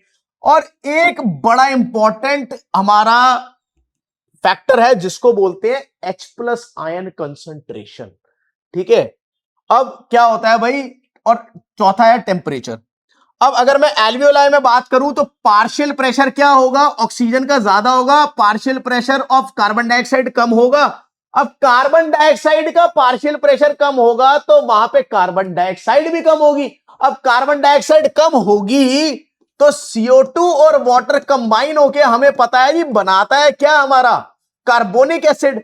Carbonic acid बनेगा तो उसके बाद भाई SCO3 ये अनस्टेबल मॉलिक्यूल है और H+ आयन बनेगा। अब ये जो H+ आयन है जब वहां पे कार्बन डाइऑक्साइड की कंसेंट्रेशन ही कम है तो वहां H+ आयन की कंसेंट्रेशन भी क्या होगी, कम होगी। ठीक है, तो अगर मैं देखा जाए एल्वियोलाई में क्या होता है, एल्वियोलाई में H+ आयन की कंसेंट्रेशन भी क्या होगी, कम होगी और टेम्परेचर भी क्या होगा, कम होगा। और यहां पे क्या होगा, हीमोग्लोबिन का एसोसिएशन होगा किसके साथ, हीमोग्लोबिन के साथ, यानी हीमोग्लोबिन और हमारे ऑक्सीजन क्या होंगे, आपस में अटैच होंगे। क्या होंगे, अटैच होंगे। PO2 बढ़ रहा है बढ़ रहा है बढ़ रहा है भाई, जैसे से बढ़ता जाएगा वैसे वैसे उसका एसोसिएशन बढ़ता जाएगा। एक टाइम ऐसा आ जाएगा कि भाई सारे के सारे हमारे हीमोग्लोबिन मॉलिक्यूल्स क्या हो जाएंगे, ऑक्यूपाइड हो जाएंगे, क्योंकि सबने ऑक्सीजन को कैरी कर लिया। अब that comes to the stage of saturation. उसके बाद पार्शियल प्रेशर कितना भी बढ़ाओ ऑक्सीजन का एसोसिएशन नहीं होगा, तो एक ग्राफ एक टाइम पे आने के बाद क्या हो जाएगा, कांस्टेंट हो जाएगा। ठीक है, अब बॉडी टिश्यूज के अंदर क्या होता है भाई, बॉडी टिश्यूज में पार्शियल प्रेशर ऑफ ऑक्सीजन जो है वो क्या होता है, लो होता है, और partial pressure of carbon dioxide ज्यादा होगा। अगर ज्यादा पार्शियल प्रेशर कार्बन डाइऑक्साइड का ज्यादा होगा तो वहां पे H+ आयन की कंसेंट्रेशन भी क्या हो जाएगी, इंक्रीज हो जाएगी अपने आप, क्योंकि कार्बन डाइऑक्साइड हमारा वाटर के साथ कंबाइन होकर क्या बनाएगा, कार्बोनिक एसिड बनाएगा। कार्बोनिक एसिड फिर क्या होता है, लेस स्टेबल मॉलिक्यूल है, वो H+ आयन को रिलीज कर देगा, बाइकार्बोनेट आयन बना लेगा। ठीक है, अब ये H+ आयन की कंसेंट्रेशन क्या होगा, बॉडी टिश्यूज में क्या हो जाएगी, कार्बन डाइऑक्साइड का अमाउंट बढ़ने से बढ़ जाएगी। ठीक है, अब क्या है, उसकी वजह से क्या होगा, वहां पे कार्बन डाइऑक्साइड का अमाउंट ज्यादा है, यानी वो जो ब्लड है वो कैसा है, जो उसके आसपास बॉडी टिश्यूज के आसपास जो ब्लड है वो क्या करेगा, वो हीमोग्लोबिन को ऑक्सीजन से वहां क्या होगा, डिसोसिएशन होगा, यानी वहां पे एसोसिएशन नहीं होगा, हीमोग्लोबिन और ऑक्सीजन क्या हो जाएंगे भाई, डिसोसिएट हो जाएंगे,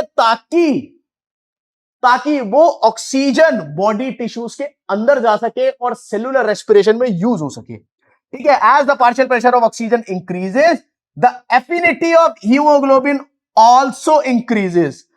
देयर इज लो PO2, कहां पे, बॉडी टिश्यूज के पास, PCO2 हाई होगा, PCO2 हाई है तो हाई H+ आयन कंसेंट्रेशन हो जाएगी और टेम्परेचर क्या होगा, बढ़ेगा, which favours the dissociation of oxygen from haemoglobin. इन सब कंडीशन के बारे में बहुत बार सवाल आता है भाई। ठीक है, कि बॉडी टिश्यूज पे भाई हमें पता partial pressure of carbon dioxide क्या होगा, बढ़ेगा। Partial pressure of carbon dioxide अगर ज्यादा है तो क्या होगा, पार्शियल प्रेशर ऑफ ऑक्सीजन कम होगा। पार्शियल प्रेशर ऑफ ऑक्सीजन अगर हमारा कम है तो क्या होगा भाई, H+ आयन की कंसेंट्रेशन बढ़ेगी, H+ आयन की कंसेंट्रेशन बढ़ेगी और टेम्परेचर बढ़ेगा। तो वहां पे क्या होगा, बॉडी टिश्यूज के पास पहुंचने पे भाई ऑक्सीजन का डिसोसिएशन होगा, किससे, हीमोग्लोबिन से। और इसका हमने कन्वर्स अभी ऊपर पढ़ा था कि भाई लंग्स में क्या होता है, एसोसिएशन होता है, बॉडी टिश्यूज में ऑक्सीजन का क्या होता है, डिसोसिएशन होता है हीमोग्लोबिन के साथ। ठीक है, as the partial pressure of oxygen increases the affinity of haemoglobin for O2 also increase. जैसे जैसे पार्शियल प्रेशर बढ़ेगा वैसे वैसे ऑक्सीजन के साथ कंबाइन होने की कैपेसिटी या एफिनिटी उसकी बढ़ेगी। ठीक है भाई, नेक्स्ट देखो क्या कह रहा है भाई, अब ये when there is increase in CO2 concentration in blood, blood में अगर CO2 की कंसेंट्रेशन बढ़ जाती है तो क्या होगा, कार्बन डाइऑक्साइड ब्लड के वाटर के साथ कंबाइन करके, ये वाटर कहां पे है, ये प्लाज्मा के अंदर प्रेजेंट है। प्लाज्मा के अंदर देखा जाए तो भाई 92% क्या है, वाटर ही तो है। प्लाज्मा के अंदर 92% तो वाटर ही है। ठीक है, ये बनेगा कार्बोनिक एसिड। क्या बना भाई, ये कार्बोनिक एसिड बना। कार्बोनिक एसिड ने क्या करा, H+ आयन को रिलीज कर दिया और बाइकार्बोनेट आयन बना दिया। ठीक, बॉडी टिश्यूज के वहां पे क्या होगा भाई, बॉडी टिश्यूज के वहां पे हमारा क्या नाम है, H+ आयन की कंसेंट्रेशन बढ़ेगी, increase carbon dioxide in blood reacts with water to form carbonic acid, gives more hydrogen and bicarbonate ions. Higher H+ lowers the blood pH. blood pH कैसा हो जाएगा, और एसिडिक होगा। ठीक है, अब H+ आयन की कंसेंट्रेशन बढ़ेगी, high H+ ion lower the blood pH and induces oxyhemoglobin to give up more oxygen to the cells. अब O2 और हीमोग्लोबिन का क्या होगा, डिसोसिएशन होगा, जब एसोसिएशन होता है तो हमारा जो ग्राफ है टुवर्ड्स लेफ्ट शिफ्ट होता है, और अगर जब हमारा अगर हमारा यहां अगर मैं ऊपर की तरफ बात करूं टुवर्ड्स ये लेफ्ट शिफ्ट हो रहा है, तो यहां पे क्या हो रहा है, एसोसिएशन हो रहा है, ठीक है भाई। और अगर जब हमारा ग्राफ जो है टुवर्ड्स राइट शिफ्ट हो रहा है, तो ये क्या है हमारा भाई, ये डिसोसिएशन हो रहा है हमारा, किसका, ऑक्सीजन का, किसके साथ, हीमोग्लोबिन के साथ। समझ में आया, ठीक है भाई। अब आर्टिफिशियल रेस्पिरेशन हमारी एक बेसिकली टेक्निक है जिसमें artificially stimulating natural functioning of the respiratory system when a person stops breathing because of electric shock लग गया उसको, या एक्सीडेंट हो गया, गैस पॉइजनिंग हो गई, ठीक है। उसमें क्या है भाई, clearing the airways via mouth, mouth to mouth हम क्या करते हैं, उसको सीपीआर देने की कोशिश करते हैं, ठीक है, या फिर वेंटिलेटर पे डाल देते हैं। वेंटिलेटर एक के हमारा डिवाइस है, जो मशीन है जिसके थ्रू हमारा ब्रीदिंग मैकेनिज्म काम कर रहा है, ठीक है।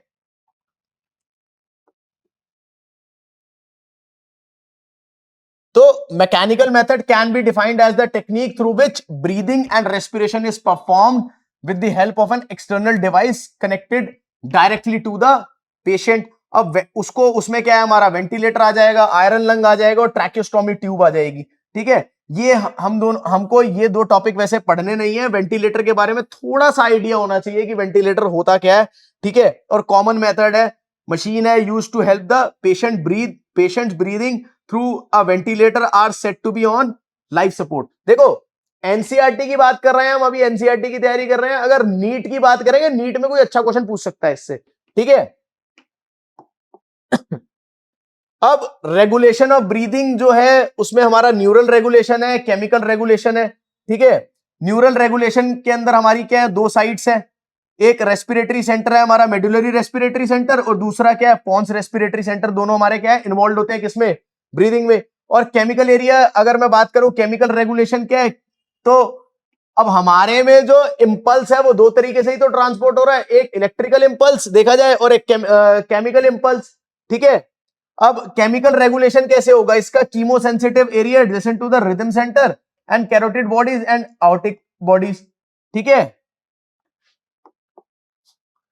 नेक्स्ट हमें पढ़नी है भाई रेस्पिरेटरी डिजीजेस या डिसऑर्डर, ठीक है। कईयों को जैसे क्या हो जाती है भाई, माउंटेन सिकनेस हो जाती है, क्या हो जाती है, माउंटेन सिकनेस हो जाती है ड्यू टू हाइपोक्सिया।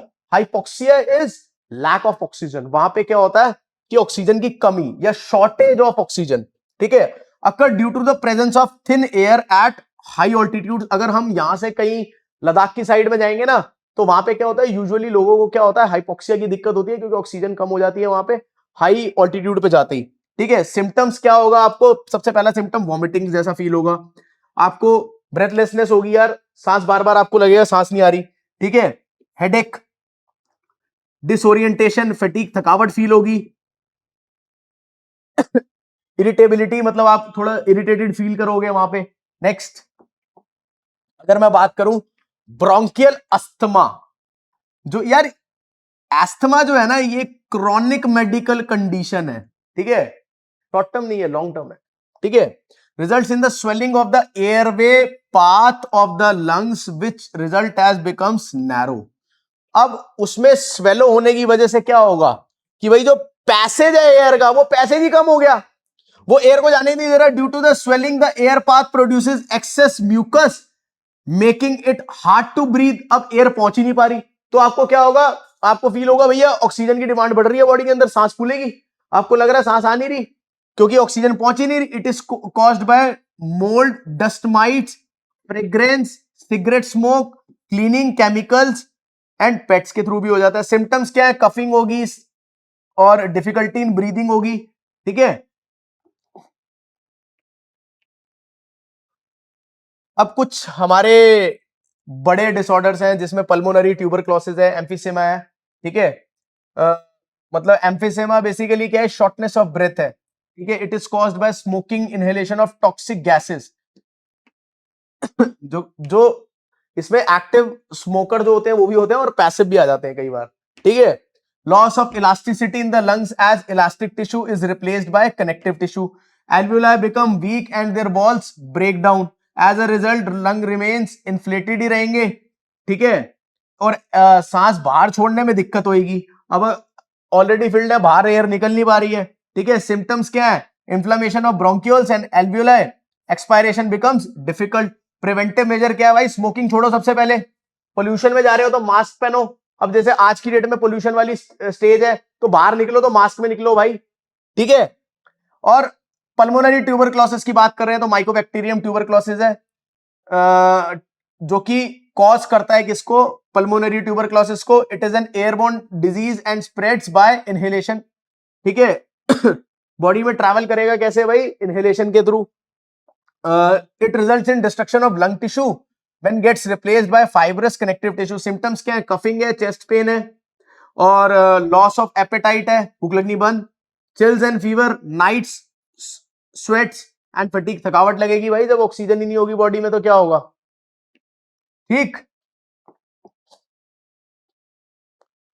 अब कुछ होते हैं भाई ऑक्यूपेशनल रेस्पिरेटरी डिसऑर्डर्स होते हैं भाई। ऑक्यूपेशनल रेस्पिरेटरी डिसऑर्डर यार, ये जनरली जैसे कुछ वर्कर्स होते हैं, लेबरर्स होते हैं, जो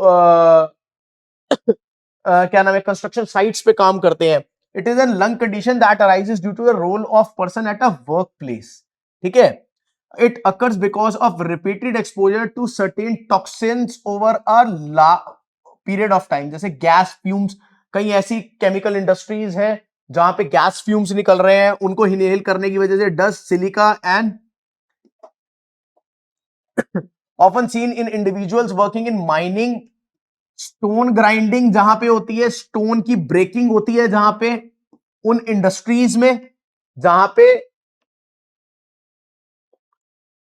और it results in fibrosis of upper lung and inflammation due to the damage of lung tissue. Lung tissue पूरी तरह डैमेज हो जाएगा उसमें भाई। The lung becomes scared and thickened and stiff, making it difficult for the lungs to work properly। ढंग से काम ही नहीं करेंगे, ठीक है। Difficulty in breathing, protection mask वहां पे यूजुअली कहते हैं, जो भी वर्कर्स होते हैं उनको प्रोटेक्शन मास्क दिए जाते हैं, but over the period of time कहीं ना कहीं धीरे धीरे उनको ऐसे ये डिजीजेस हो सकती हैं। Mechanism of gases exchange in invertebrates. अब इनवर्टिब्रेट्स जैसे, यानी अगर मैं बात करूं जिनमें वर्टिब्रल कॉलम क्या होता है? एब्सेंट होता है। अब हम क्या है, हम वर्टिब्रेट्स हैं, हमारे में वर्टिब्रल कॉलम भी है, ठीक। अब देखा जाए भाई,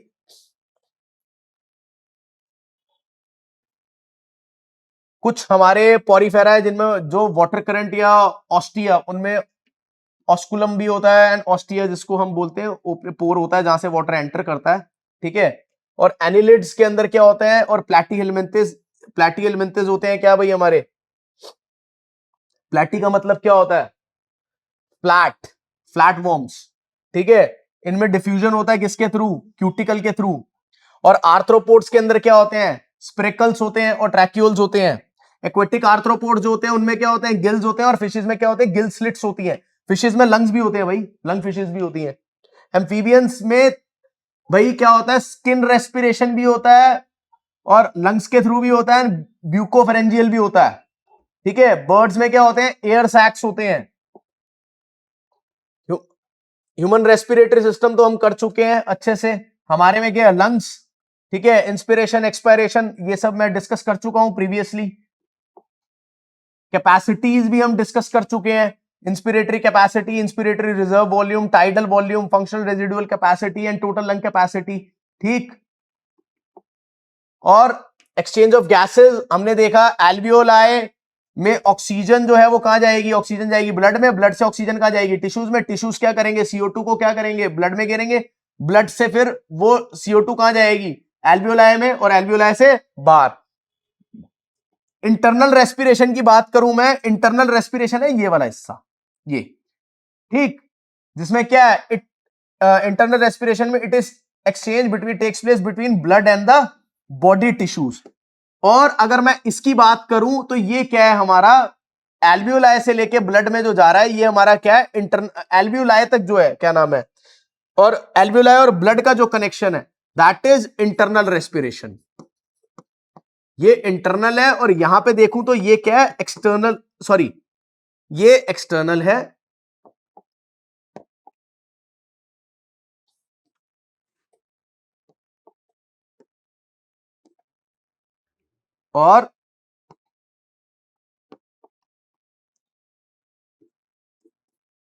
और ये हमारा भैया क्या है, ये इंटरनल रेस्पिरेशन है।